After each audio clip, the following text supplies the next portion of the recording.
సాక్షాత్తు తెలంగాణ ముఖ్యమంత్రి కనుసన్నల్లో నడిచే ఆ వ్యవస్థకిన్నాళ్ళు కేర్ ఆఫ్ అడ్రస్ లేదా? దాన్ని నడిపించే ఉన్నతాధికారి కూర్చునేందుకు ఆఫీస్ సైతం కానరాలేదా? స్పెషల్ సీఎస్ హోదాలో ఉన్న ఆ అధికారి ఎక్కడి నుంచి ఆ వ్యవస్థ నడిపించాలి? అసలు ఎందుకు ఆ పరిస్థితి వచ్చింది? తెలంగాణ సీనియర్ ఐఏఎస్ అధికారి జయేష్ రంజన్ గడిచిన 10 ఏళ్లుగా ఐటీ ఇండస్ట్రీస్ స్పెషల్ సీఎస్గా కొనసాగుతూ వచ్చారాయన. కానీ ఇటీవల జరిగిన బదిలీలో స్పీడ్ సీఈఓగా ఆయన్ను నియమించింది సర్కార్. కానీ ఇప్పటి వరకు ఆ సంస్థ కార్యకలాపాలు కొనసాగించేందుకు ప్రత్యేక ఆఫీస్ అంటూ ఏదీ లేదు. దానికోసం వెతుకులాట కొనసాగుతోందట. గతంలో బీఆర్ఎస్ ముఖ్యులతో అంటగాగారన్న ఆరోపణలు ఎదుర్కొన్న జయేష్ను ఇప్పుడు సీఎంఓలోకి తీసుకోవడంతో పాటు స్పీడ్ లాంటి కీలక విభాగాన్ని అప్పగించింది సర్కార్.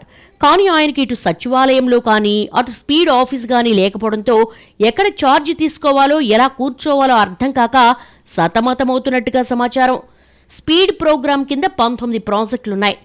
మిడి కవర్ తో మీ మాతృత్వ కలలను సాకారం చేసుకోండి. ఇప్పుడు IOI పై 50%, IVF పై 20,000 తగ్గింపు మరియు పొందండి ఉచిత కన్సల్టేషన్ తో పాటు free ultrasound scanning. Musi river front development, satellite townships అభివృద్ధి, మెట్రో రైల్ విస్తరణ, జీహెచ్ఎంసీ పునర్వ్యవస్థీకరణ, రీజనల్ రింగ్ రోడ్, హైదరాబాద్ సిటీలో ఎలివేటెడ్ కారిడార్స్ అభివృద్ధి, కొత్త ఉస్మానియా హాస్పిటల్, 15 కొత్త నర్సింగ్, 28 కొత్త పారామెడికల్ కాలేజీల ఏర్పాటు లాంటివన్నీ దీని కిందే ఉన్నాయి.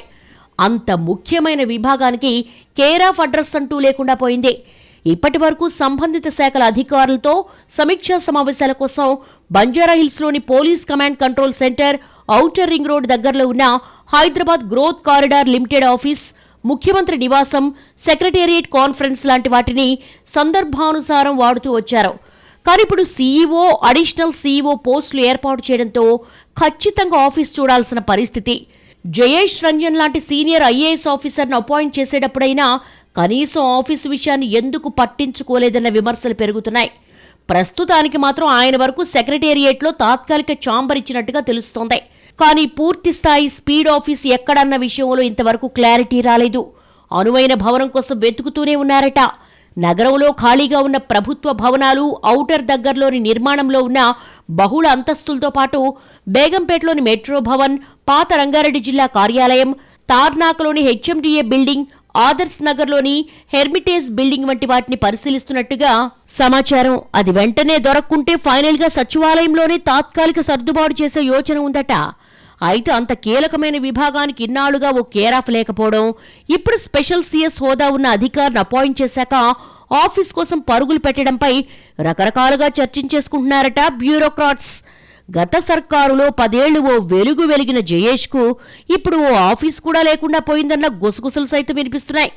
ఎప్పుడు ఐటీ ప్రముఖులు, విదేశీ పర్యటనలు, స్టార్ హోటల్స్లో బసలు, కంపెనీల ఓనర్లు, సీఈఓలతో బిజీగా ఉన్న జయేష్ రంజన్ ఇప్పుడు తను పనిచేసేందుకు ఆఫీస్ వెతుక్కునే దుస్థితి వచ్చిందని మాట్లాడేసుకుంటున్నారట ఐఏఎస్లు. ఆఫీస్ ఎప్పుడు దొరుకుతుందో, స్పీడ్ కార్యక్రమాలు ఎప్పుడు స్పీడ్ అందుకుంటాయో చూడాలి మరి.